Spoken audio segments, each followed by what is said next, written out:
The day she threw the party was the day I moved out. I woke up to the smell of burnt toast from her side of the apartment. A smell that used to mean mornings together, now just a painful reminder of what was ending. My stomach twisted. It was official. Today was the day. The last box was taped shut, sitting by the door like a tombstone marking the end of a life. I looked around the empty living room, the pale squares on the wall where pictures used to hang, the worn spot on the rug where our couch used to be. Every corner screamed silence, emptiness. Then I heard it. The faint thrum of a bass line, a party today. I walked to the kitchen, peering through the open doorway that separated our halves of the once shared space. Sarah was there, buzzing with an energy I hadn't seen in months. Not directed at me anyway. She was stringing up fairy lights, the kind we bought together last Christmas. Her phone was blasting some upbeat pop song. She was laughing. A bright, carefree sound that felt like a knife twisting in my gut. "Morning, stranger," she said. Not even looking up, still fiddling with a tangled string of lights. Her voice was too cheerful for 8 a.m. "Big day for you, huh?" I gripped the counter, knuckles white. "Yeah, big day. For both of us, I guess." "Oh, totally," she chirped, finally glancing at me, a quick, dismissive look. "My new life starts today, too." She smirked, a hint of challenge in her eyes. "Got a few people coming over later. Housewarming, you know. Or maybe a house emptying party for you, right?" She giggled, a sound that grated on my nerves. My heart plummeted. A housewarming party. The day I moved out? In the apartment we shared for 3 years. It was like she was celebrating my exit, rubbing it in my face. The pain was so sharp, it almost brought me to my knees. All the fights, the silent treatments, the growing distance between us, it all condensed into this one cruel moment. I stood there, frozen, watching her dance slightly to the music, completely oblivious, or maybe purposefully ignorant, of the absolute devastation she was causing. "Party," I managed my voice hoarse. "Today, I am still here, Sarah." "Well, not for long, are you?" she countered, finally looking at me fully, a cold, hard glint in her eye. "The movers are coming at 11, right? You'll be long gone by then. Anyway, it's my space now. I can do what I want." My jaw tightened. My space too, for another few hours. The lease wasn't technically over until midnight. But arguing was useless. It always was with her lately. She had this way of making everything about her, even my departure. The anger, cold and steady, started to build inside me, replacing the dull ache of sadness. I thought about the months of trying to fix things, the endless conversations that went nowhere, the slow, agonizing death of our relationship. And now this blatant disregard for my feelings, for our shared history. I walked back into the living room, my mind racing. Movers at 11. Party tonight. She wanted me gone, out of sight, out of mind, so she could just celebrate. It felt like a punch to the gut. No, it felt worse. It felt like she was spitting on our graves.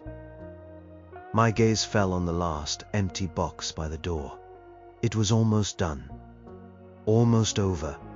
But she wasn't going to get away with this. Not completely. An idea, dark and simmering, began to form. It was petty, maybe. But at that moment, petty felt like justice.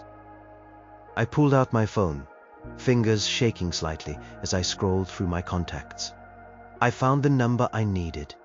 The power company. Then the water company. I knew the account numbers by heart.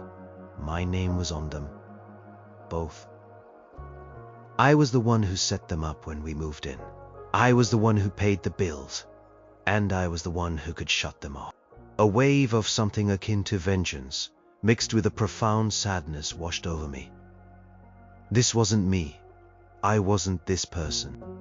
But Sarah had pushed me further than I ever thought possible. She had taken our shared home, our memories, and was turning them into a celebration of my absence. She wasn't just breaking my heart, she was grinding it under her heel. I took a deep breath, trying to steady my shaking hands. My eyes darted to the kitchen again. Sarah was humming now, happily rearranging furniture, a picture of bliss. The music was a little louder. My time was running out. The movers would be here soon. I had to do this now before I chickened out.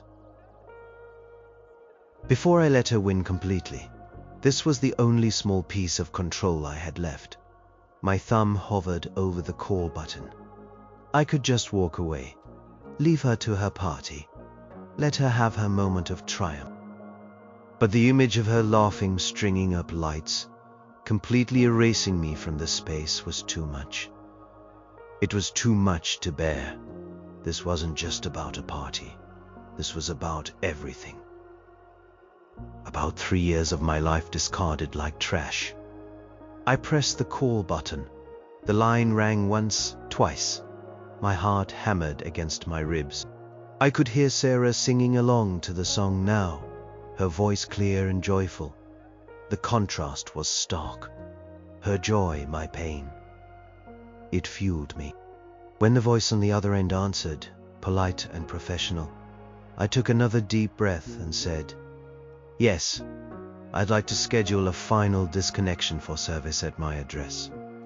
I gave them the address, my name. And then the critical part. I'd like it to be effective today, as close to noon as possible.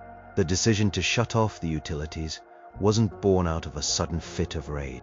It was the culmination of months, maybe even a year, of slow, agonizing decay. Sarah and I, we used to be everything. We met in college, 2 awkward art students sharing dreams and instant ramen. We were inseparable.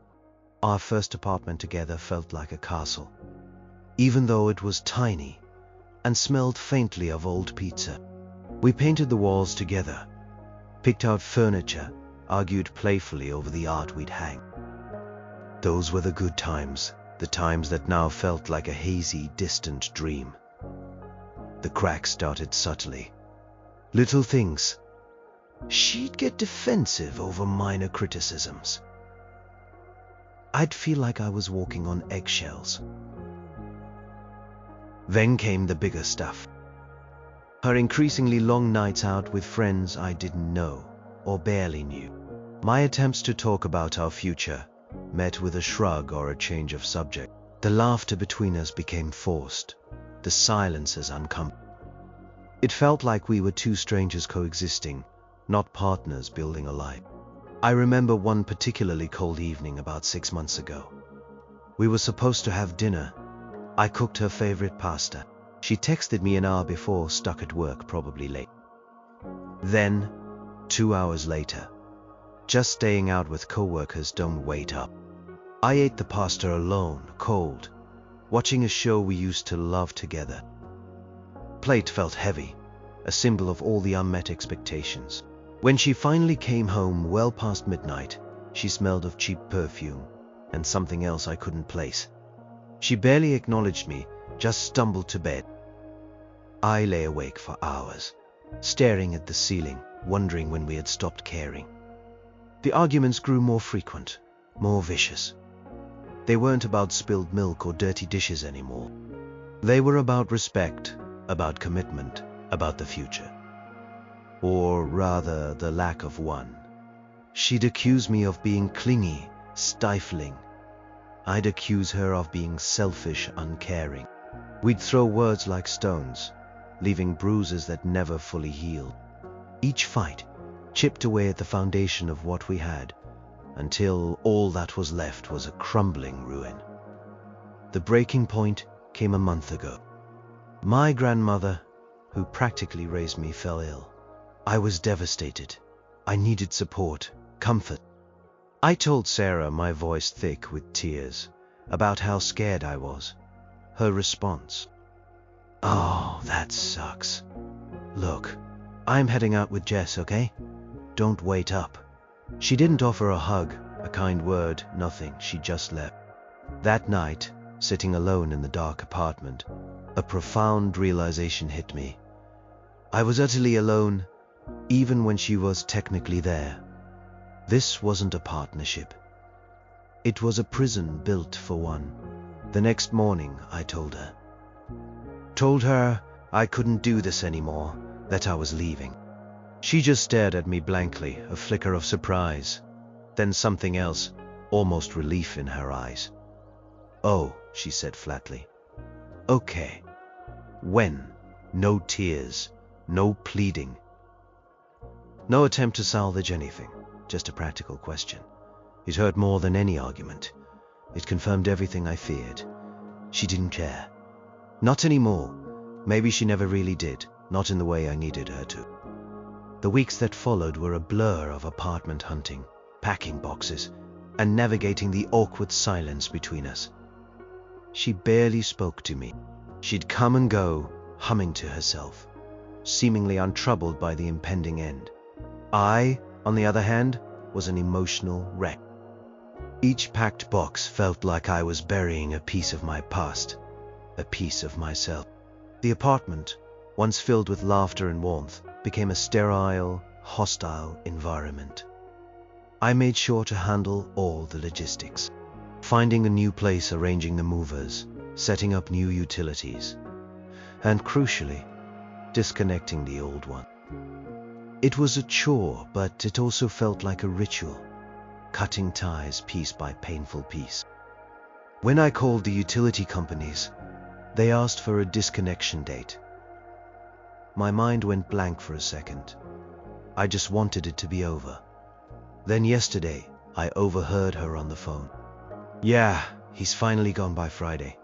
I am throwing a huge party. You guys have to come. It's gonna be epic.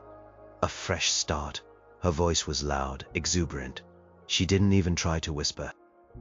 She was talking about me, about my departure, like it was a cause for celebration.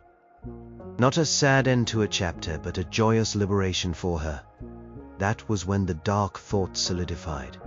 The final, bitter cherry, on top of the ruined cake. A party today, my last day in this shared space. She wanted to dance on the grave of our relationship.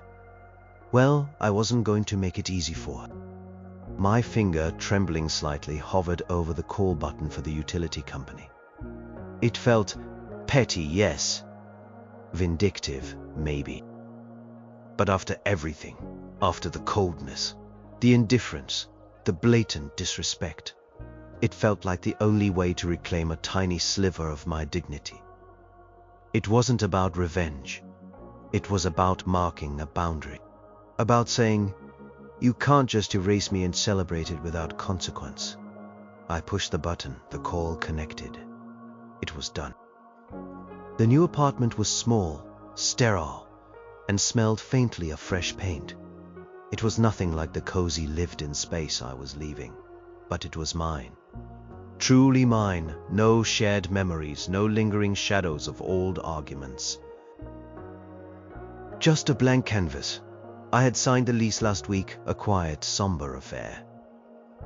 The agent asked if I was excited. I just managed a tight smile and said, "Yeah, looking forward to it." Lying through my teeth felt like a second job lately.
A few phone calls, account numbers, a credit check. Done. But disconnecting the old ones, that was a different beast. It wasn't just about the money or the practicalities. It was about severing the last physical ties to a life I had thought was forever. Each call was a reminder of the unraveling. When I first called the power company, weeks ago, I had simply asked for a disconnection on the move-out date. The agent asked if someone else would be taking over the service. I hesitated. "No," I said, my voice quiet. "Just disconnect it." At that point, the idea of Sarah living there without me felt like a distant, unpleasant possibility. I hadn't even conceived of a party. Then came yesterday's bombshell, her loud, cheerful phone call about the pot. "A fresh start?" she had shrieked into the receiver, loud enough for me to hear from my bedroom where I was meticulously bubble-wrapping our old wedding photo, the one she now ignored. My blood ran cold. A celebration of my departure. That was when the plan solidified cold and clear. I called the power company again. This time my voice was firm, decisive. "Yes, I'd like to change the disconnection time for my service at address. I'd like it to be as close to noon today as possible." The representative was polite, just running through their script. "Are you sure, sir? That's quite early." "Yes, I am sure," I said, my voice unwavering. "I'll be out by then." It was a lie. I wouldn't be completely out. The movers would still be working, but I would be physically leaving. Then I called the water company. Same request, same polite questioning. Same firm answer. I even double-checked the exact time they could guarantee. "Around noon, sir." "Give or take a few minutes." Perfect. The movers were scheduled for 11. It would give them enough time to load the big stuff, and for me to gather the last few boxes, and for the party guests to start to arrive. Part of me, the part that still believed in fairness and kindness, screamed at me to stop. This was vindictive. It was petty. It was beneath me. What would my grandmother say? She always taught me to be the bigger person. But then the other part, the raw, wounded part, spoke louder. What about her being the bigger person? What about her compassion? Her understanding? She hadn't shown any of that for months. She was celebrating my pain. This wasn't about revenge, I told myself. This was about self-preservation, about drawing a line. I walked through the empty rooms, a phantom limb ache in my chest. This apartment held so many memories. Our first Christmas tree twinkling in the corner. The night we stayed up until dawn talking about our future. The quiet mornings with coffee and books. Now it was just a shell, a stage for her celebration. I thought about the money. I had paid all the bills, even after we decided to break up. It had been my responsibility, my name on the accounts. She had never offered to pay a cent for the utilities since. She just expected them to be there, and they wouldn't be. Not today, not for her party. The anxiety was a tight knot in my stomach. What if they didn't disconnect it? What if she found out before? What if she somehow managed to switch it to her name instantly? No, it wasn't that simple. She'd have to call, set up an account, provide ID. That took time. Time she didn't have before her party started. I checked my phone for the 100th time. Noon was drawing closer. The movers would arrive soon. I could hear Sarah's music getting louder in the kitchen. She was singing along, oblivious. Her friends would start showing up any minute, bringing their loud laughter and their party favors. They would walk into a brightly lit, cheerful apartment. And then, at the precise moment of their collective enjoyment, darkness, silence, cold water. My heart pounded with a mix of dread and a strange, cold satisfaction. I knew it was wrong. I knew I should just leave, quietly, gracefully. But grace had been stripped from me over the past few months. All that was left was this raw, exposed nerve, and the sudden, sharp desire to make her feel something, anything, akin to the pain she had inflicted on me. Even if it was just the inconvenience of a party gone wrong, it felt like the smallest, most pathetic victory. But in that moment, it felt like everything. The morning of the move felt unreal, like I was living in a movie scene. The air was thick with unspoken tension, a silence punctuated by the scrape of my packing tape and the increasingly festive sounds from Sarah's side of the apartment. She was relentless with her party prep. Loud music, the clinking of glasses, the incessant chatter on her phone. Each sound felt like a personal attack. I tried to focus on the task at hand. The last few boxes were the hardest. They held the remnants of our life together. Old photo albums, a dusty board game we used to play on rainy weekends, a small, ugly ceramic vase she had made for me in art class. Each item was a memory, a ghost, whispering of what used to be. I handled them carefully, almost reverently, before sealing them away in brown cardboard, like burying treasure. Sarah walked past the living room doorway, a wide smile plastered on her face, carrying a tray of snacks. She glanced at my nearly empty side of the apartment, then at me, hunched over a box. "Almost done?" she asked, her voice light, airy. "Don't want to miss the party, do you?" I looked up, my eyes narrowed. "The party's for you, Sarah. Not for me." She just shrugged, a casual dismissal. "Whatever. Just thought you'd want to see the place looking good for a change." She gestured vaguely at her side of the apartment, which was now strung with more lights, balloons, and an array of colorful drinks. It was a carnival. My side was a mausoleum. A cold wave of anger washed over me. For a change, our apartment always looked good. We made it a home. Her comment implied I was the cause of its demise, that my presence had somehow dulled its spark. It was classic Sarah, twisting reality to suit her narrative. I just grunted in response, turning back to my box, refusing to engage. My silence, I knew, infuriated her more than any argument. The movers arrived promptly at 11. Two burly guys, efficient and quiet. They moved like shadows, dismantling the last few pieces of furniture, wheeling out the remaining boxes. It was strange, watching strangers take apart my life piece by piece. My only instructions were to be careful with the fragile items. Everything else felt disposable. As they worked, the first few guests started arriving. I heard the doorbell, then Sarah's exuberant shriek of welcome. Laughter erupted, loud and boisterous.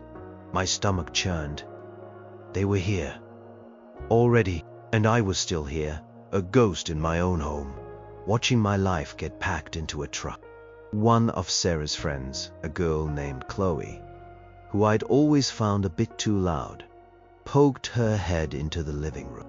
She looked at me, then at the empty space where my bed used to be, then back at me. "Oh, hey Alex," she said, a hint of awkwardness in her voice. "Rough day, huh?" I gave a weak nod. "Something like that." "Well," she said, her eyes already drifting towards the laughter from Sarah's kitchen. "Sarah's really excited about the party. You should drop by later if you want." It was a half-hearted invitation, clearly an afterthought if not outright sarcastic. I forced a smile. "I don't think so. Got a lot to do." She nodded, relieved, and quickly retreated to the party noise. I knew she was being polite, but it still stung. To be an outsider in my own home, in the very space I had helped create. The bitterness festered, solidifying my resolve.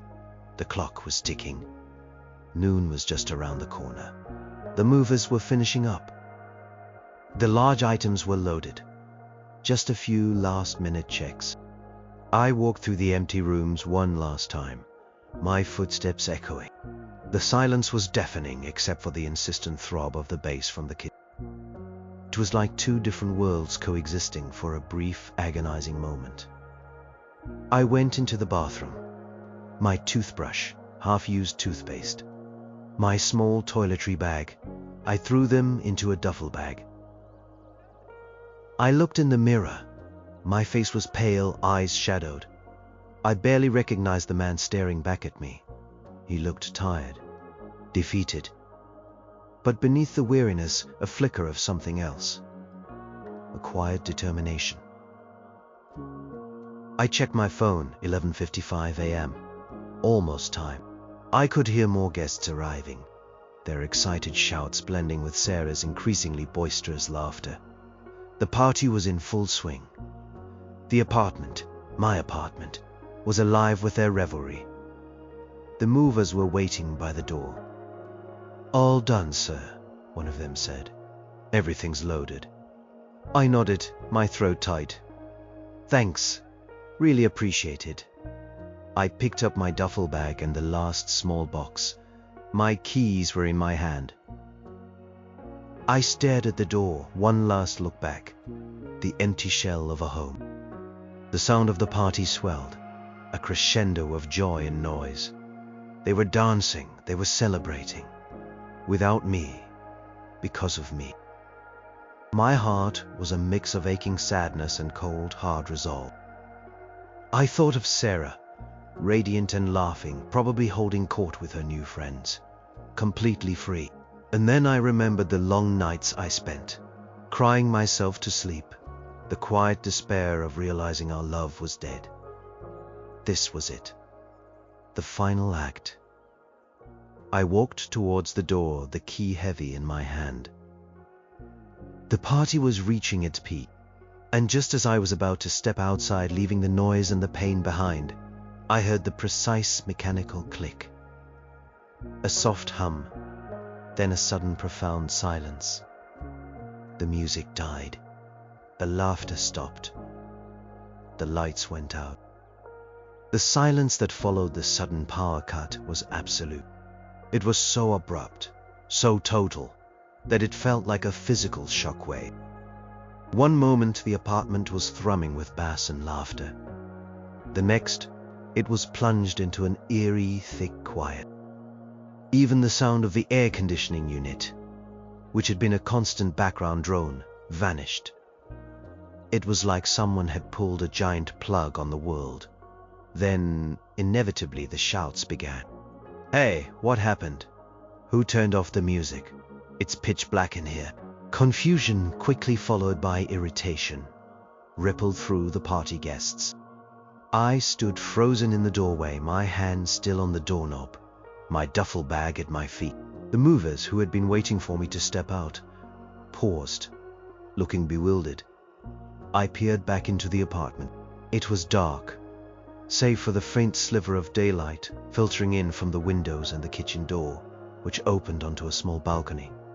Silhouettes moved frantically. I could hear Sarah's voice, sharp with annoyance. "What the hell? Alex, did you touch something?" My breath hitched. She knew my name was on the utilities. She knew I was leaving. The accusation in her voice was immediate, instinctive. It was almost impressive, her ability to jump straight to blame.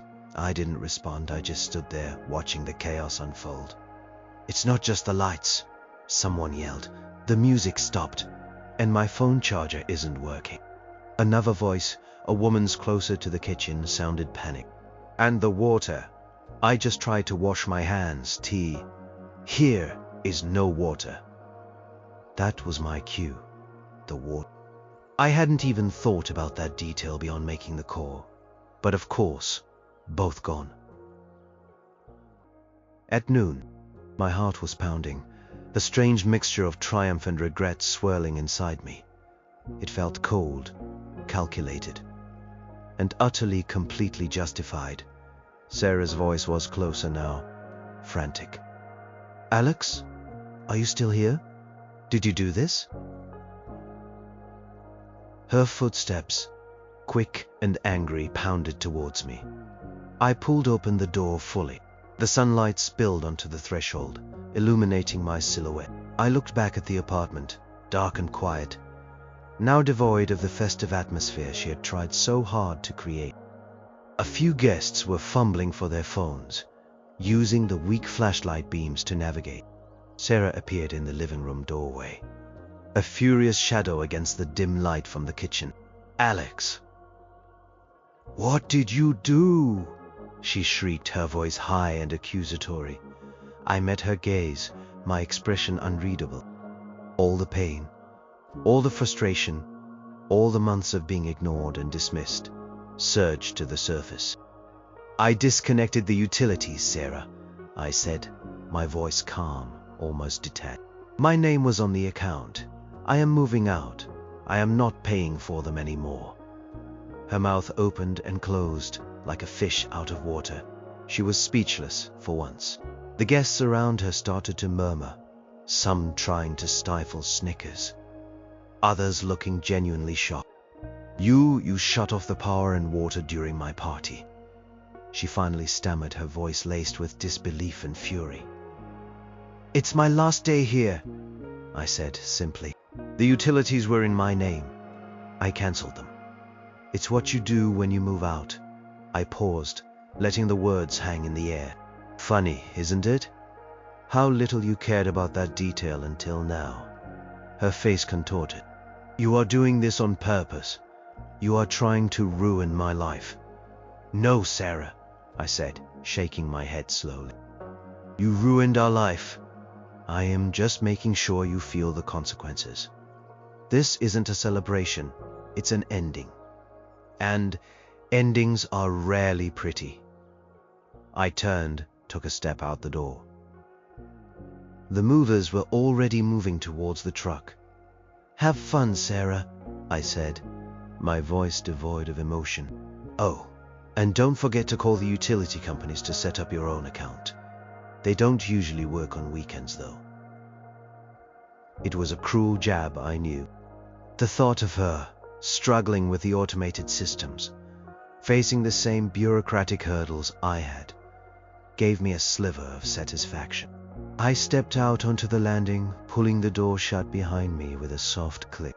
The sounds of the party, now just a muffled cacophony of angry whispers and frustrated sighs, were instantly diminished. I walked away, down the familiar hallway, past the apartments of neighbors who were probably wondering what the commotion was about. My footsteps echoed on the empty stairs. The weight in my chest was still there, but it felt lighter somehow, not gone but shifted.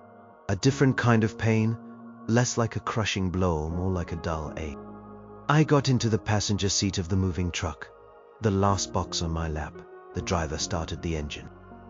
As we pulled away from the curb, I looked back at the building one last time. The windows of our apartment were dark. The party was over, before it had even truly begun. And for the first time in a very long time, I felt a strange sense of peace. It was a dark, petty peace, perhaps, but it was peace nonetheless. The drive to my new apartment was a blur. The movers were quiet, probably used to the strange dramas of moving day. I stared out the window, watching the familiar streets of the neighborhood fade away. The silence in the truck was a stark contrast to the cacophony I had just left. It was a silence I welcomed. My mind replayed Sarah's furious face, the stunned silence of her guests, the way her mouth dropped open when I told her I had disconnected the utilities. It was a moment of pure, unadulterated shock on her part. She genuinely hadn't seen it coming. And for a fleeting second that felt good, a small, bitter triumph. But then the wave of sadness returned, washing over the fleeting satisfaction. Was it worth it? To stoop to that level? To become the petty, vindictive ex? I kept telling myself it was justified, that she deserved it for her cruelty. But the truth was, it left a hollow ache in my chest. It wasn't the person I wanted to be. It was the person she had pushed me to become.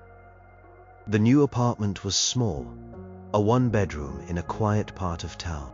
The movers carefully unloaded my boxes, placing them in the designated rooms. It felt like they were setting down the pieces of a new, unfamiliar puzzle.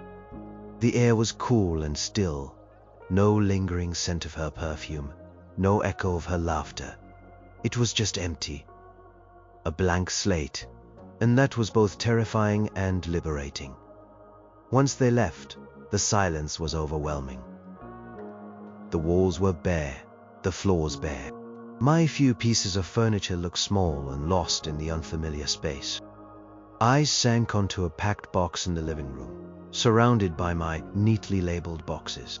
The initial adrenaline rush of the confrontation had worn off, leaving me feeling utterly drained. I pulled out my phone, half expecting a barrage of angry texts or calls from Sarah. Nothing, not yet anyway. Maybe she was still fumbling in the dark, trying to figure out how to light candles, or make sense of the sudden blackness. The thought of her frantically trying to salvage her party, her grand celebration, brought a small, humorless smile to my lips. It was a small comfort, knowing she was finally experiencing a fraction of the chaos and disappointment she had inflicted on me. I scrolled through my contacts, hovering over a few names. My best friend, Mark. My sister, Emily. Should I tell them? They knew about the breakup, about how difficult Sarah had become. They had seen the slow erosion of my spirit. They would probably understand, maybe even cheer for me. But something held me back.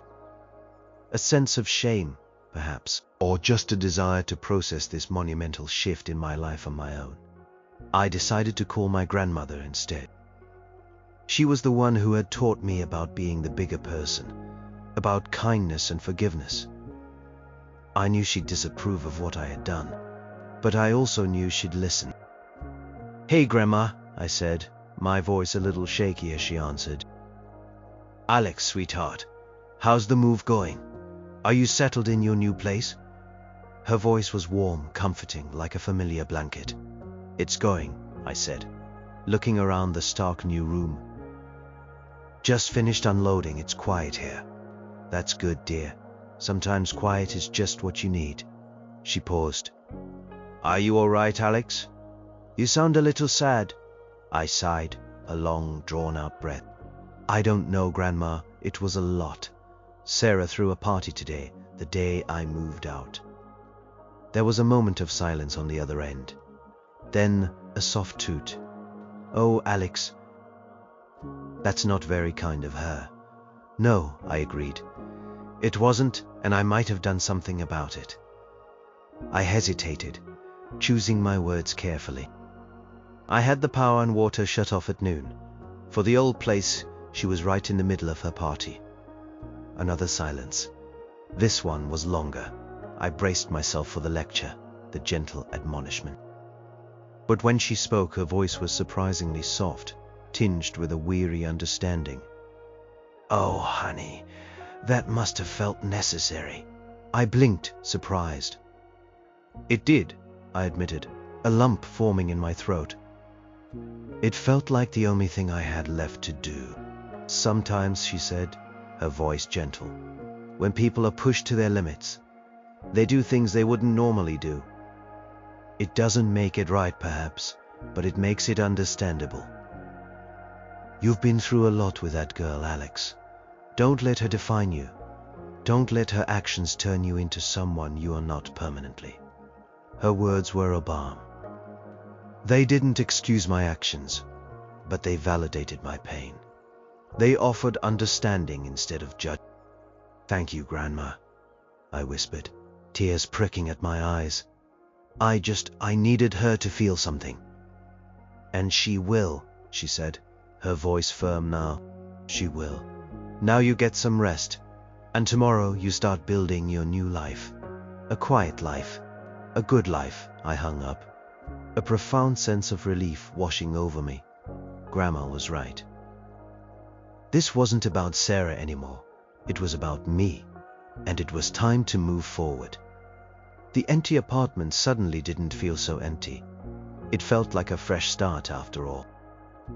The next few days were a blur of unpacking, sorting, and trying to establish some semblance of a routine in my new place.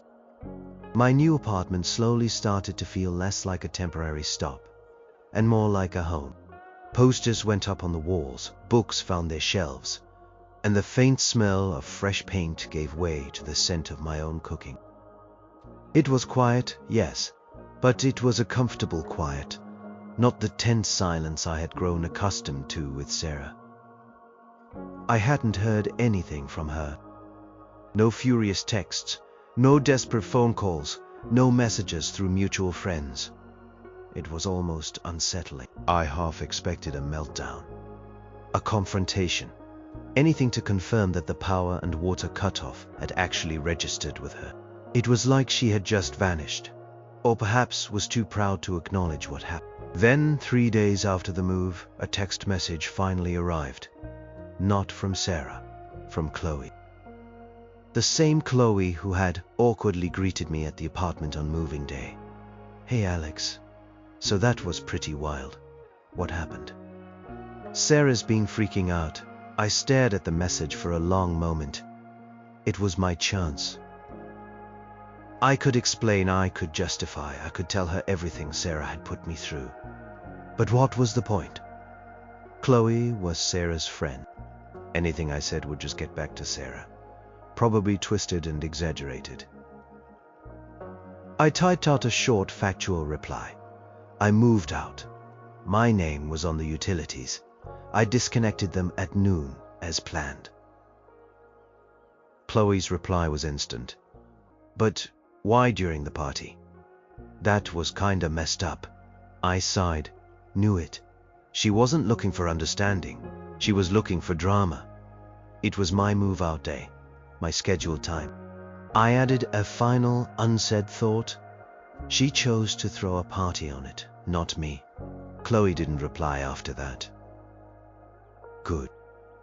I wasn't interested in being drawn into Sarah's circle of drama anymore. Her friends were her friends. My life was my own now. Later that evening, my best friend Mark called. "Dude, I heard something crazy from a mutual friend of ours. Did you really cut the power and water on Sarah's party day?" He sounded incredulous, but also amused. "Yeah," I said, a faint smile touching my lips. "I did." "No way." He burst out laughing. "You actually did it, that's epic. I mean, I knew you were fed up, but I didn't think you had it in you." "Believe me, neither did I admitted. But after everything, the party was just the last straw. I told him about Sarah's nonchalance, her blatant disregard for my feelings, her celebrating my exit. Mark listened, nodding empathetically on the other end. "She deserved it, man," he said finally. "Seriously, she's been a nightmare. We all saw it. You've been miserable for months. That party was just her rubbing salt in the wound." His validation felt good. It wasn't just my grandma being understanding. My friend, who had seen our relationship from the outside, agreed. It wasn't petty. It was a reaction to extreme provocation. "What happened after?" Mark asked eagerly. "Did she lose it? Did the party just stop?" "Pretty much," I said. "Lights out, music off, no water." I just told her I disconnected the utilities because my name was on them, and I was moving out. Then I left. Mark let out another laugh. "Brilliant." "So what happened to the party?" "I don't know," I confessed. "I left. I assume it ended. Can't really party without power or water, can you?" "Nah," he said, still chuckling. "Serves her right. Seriously, Alex, that took guts. How are you feeling now?" "Honestly," I said, looking around my quiet, simple apartment. "Lighter, still sad, of course. It's the end of 3 years, but lighter, like a heavy weight has been lifted." "Good," he said, his voice softening. "That's what matters. You are free now. You can finally heal." That conversation with Mark was a turning point. It helped me shift my perspective. The power cut wasn't just a moment of vindictiveness. It was a final, emphatic declaration of independence. A boundary drawn in the sand. It was a way of saying, you can't just walk all over me anymore. You can't just pretend I never existed. The anger and the pain were still there, like dull embers, but they were no longer a raging fire. They were being replaced by a sense of calm, a quiet resolve to focus on myself. The memory of Sarah's shocked face would probably stay with me for a while, but it would no longer be a source of torment. It would be a reminder of what I had survived, and what I would never tolerate again. Life in the new apartment slowly settled into a rhythm. The initial quietness, which had felt so stark, became a comforting presence. I started to fill the space, not just with my belongings, but with my presence. I cooked proper meals, listened to my own music, and spent hours just reading in the sunlight that streamed through the window. It was simple, peaceful, a stark contrast to the constant underlying tension that had permeated my life with Sarah. The memory of the party and the power cut faded slightly, becoming less of a war wound and more of a strange, surreal anecdote. I still hadn't heard directly from Sarah. The silence was almost louder than any argument she could have thrown. It confirmed what I already knew. She wasn't interested in reconciliation, or even a final angry confrontation. She just wanted me gone. And now that I was, she could move on to her next thing, whatever that was. Yuke, however, still managed to trickle back to me through the few mutual friends Sarah and I shared. They were mostly friends from our old college art program, and they were, predictably, split down the middle. Some thought what I did was epic and deserved, echoing Mark's sentiments. They knew how Sarah had been, how she treated me. Others, mostly her closer circle, found it petty and uncalled for. One of these mutual friends, Leo, who was always a bit of a gossip, called me a week after the move. "Dude, Sarah's still fuming about that party," he said, his voice low as if sharing a secret. Apparently, it was a disaster. Total blackout. She had to send everyone home, and she couldn't even wash the dishes from the snacks you left. She had to get takeout for dinner. I suppressed a smile. "Oh no," I said, feigning sympathy. "That sounds rough." "Yeah, she's telling everyone you did it to sabotage her," Leo continued. "Said you are completely unhinged." "Well," I said, a shrug in my voice. "The utilities were in my name. I moved out. What was she expecting?" "I guess not that," Leo chuckled. "She thought you'd just, leave them on for her until she got around to it." Of course she did. That was Sarah. Always expecting everything to be handed to her, to flow effortlessly in her direction. Always assuming I would clean up her messes, even the ones she made by herself. "Sounds about right," I said. "Some people are totally on your side though," Leo added. "They know how she's been. My sister said it was genius. A power move, literally." A power move. I liked that. It wasn't just petty. It was a statement. It made me feel a little better, knowing that not everyone saw me as the villain. That some people understood the deeper context, the years of subtle emotional abuse and neglect that had led to that one dramatic moment. The apartment was still largely a work in progress. Boxes were slowly being emptied, things finding their place. I bought a new plant, a small, vibrant green thing, and placed it on the windowsill. It felt symbolic. New life putting down roots. One evening, a few weeks after the move, I was sitting on my newly purchased couch listening to music when my phone buzzed. It was an unknown number. My heart skipped a beat. For a moment I thought it might be Sarah, finally breaking her silence. But then I realized it was probably just a telemarketer. I debated answering, then decided against it. I was done with drama. My life was finally peaceful. I wanted to keep it that way. The phone buzzed again and again. Persistent. Okay, maybe not a telemarketer, I answered cautiously. Hello?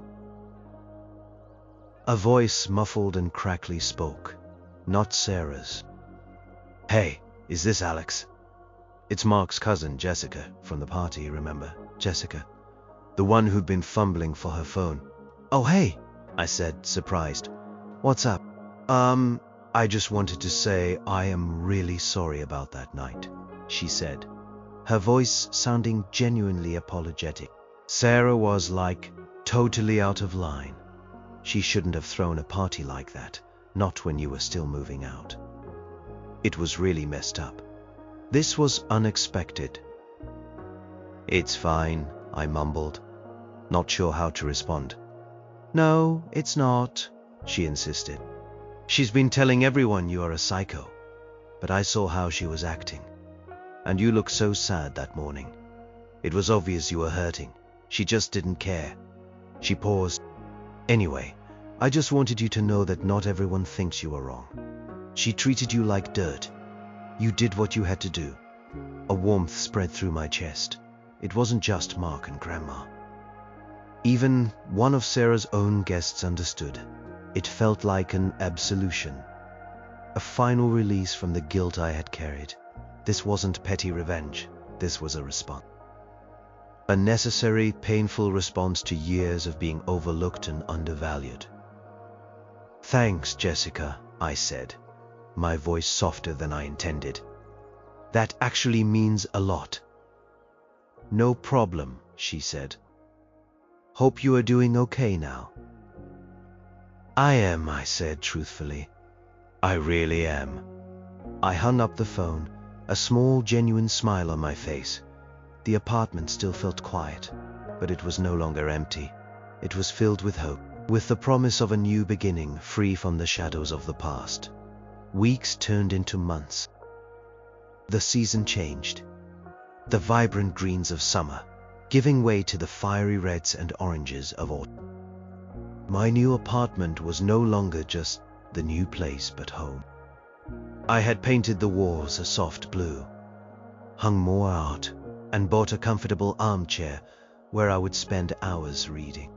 Kitchen, once sterile, now smelled of freshly brewed coffee and home-cooked meals. It was a haven, a place of peace. My life, too, had started to bloom. I reconnected with old friends I had neglected during the tumultuous end of my relationship with Sarah. I joined a local art class, something I had always wanted to do, but Sarah had dismissed as a waste of time. I started exercising again, feeling my body grow stronger, my mind clearer. The weight of the breakup, the lingering pain slowly began to lift. Sarah was now a distant memory, a character in a story I sometimes told, usually with a self-deprecating laugh about the drama of it all. Power and water incident had become somewhat legendary among our dwindling circle of mutual acquaintances. It was either a cautionary tale or a moment of dark heroism, depending on who was telling it.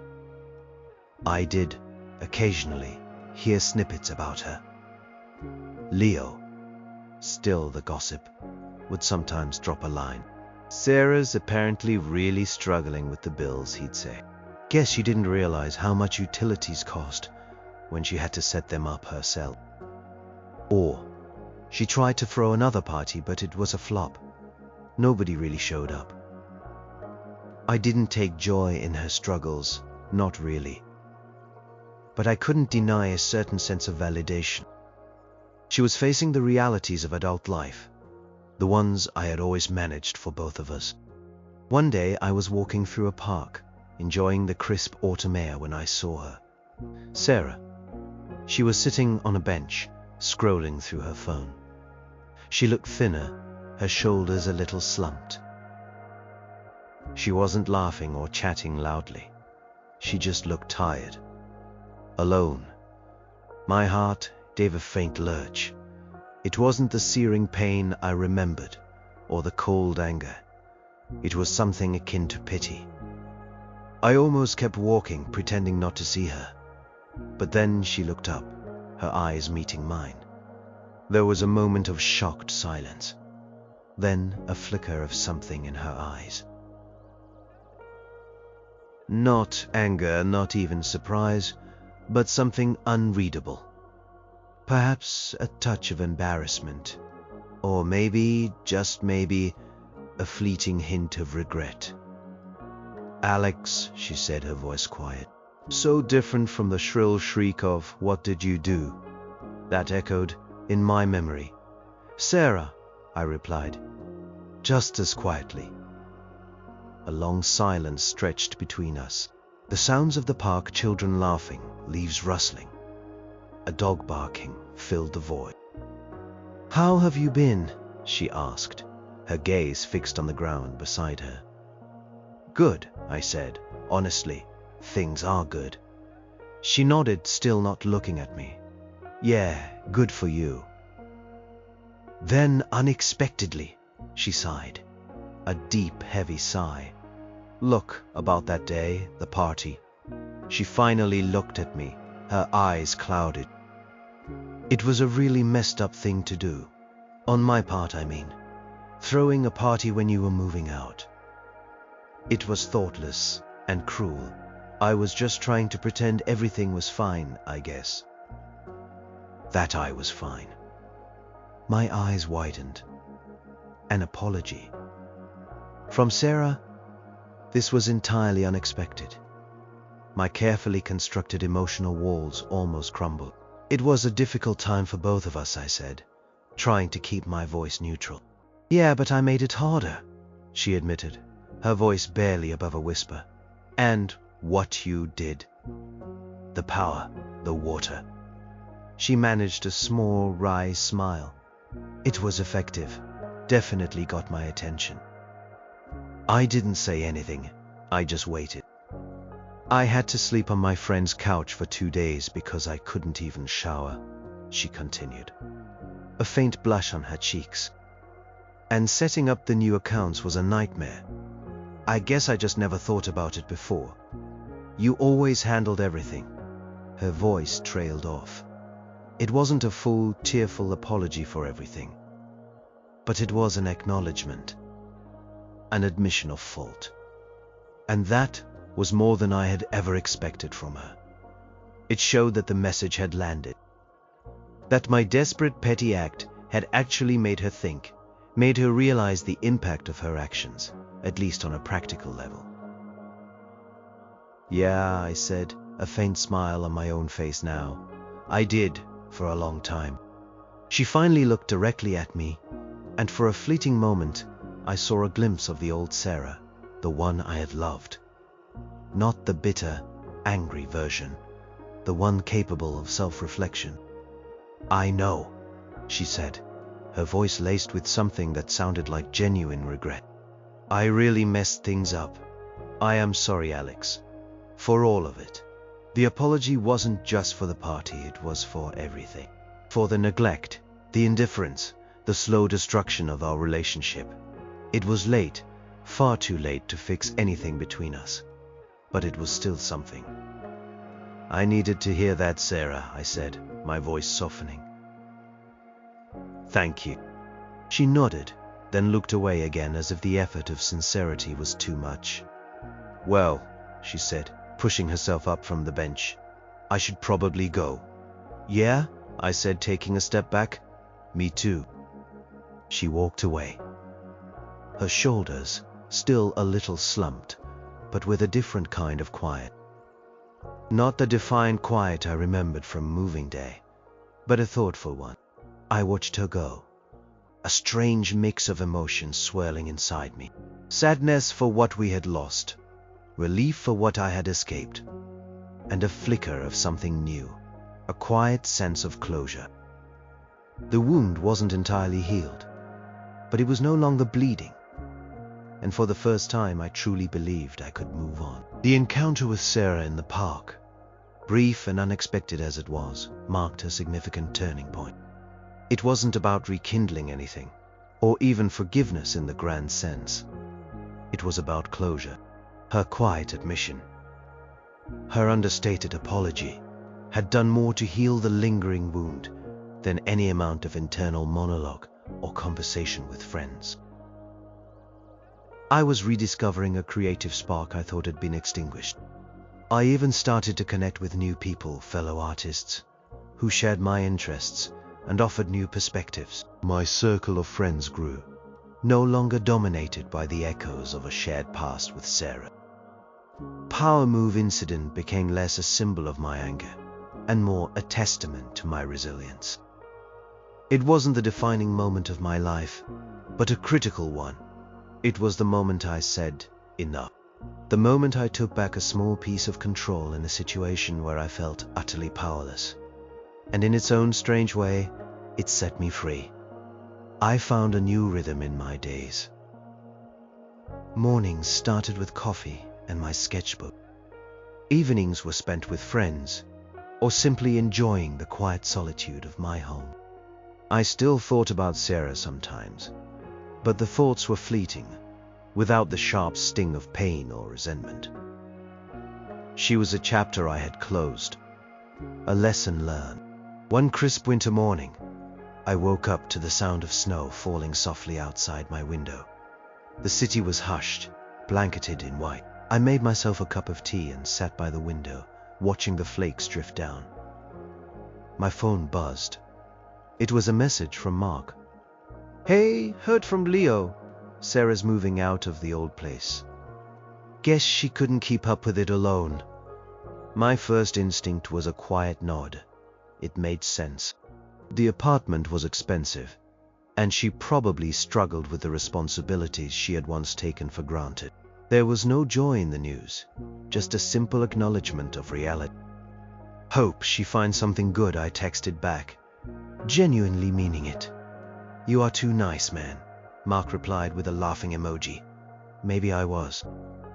But being nice, being kind felt so much better than holding on to bitterness. It was the person I wanted to be, the person my grandmother had always encouraged me to be.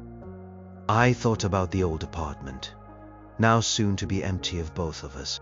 The memories, good and bad, were intertwined with those walls, but now they were just memories, not anchors. I wasn't tied to them anymore. I was free.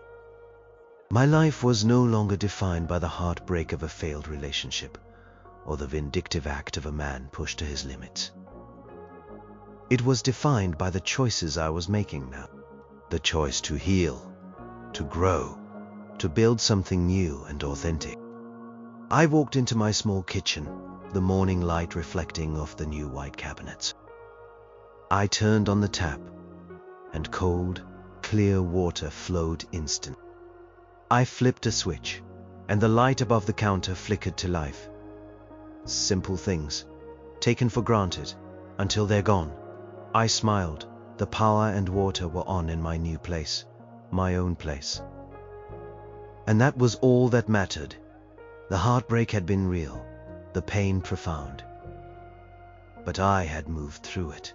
I had survived, and I had built something beautiful in its place. The story wasn't about her party or my revenge.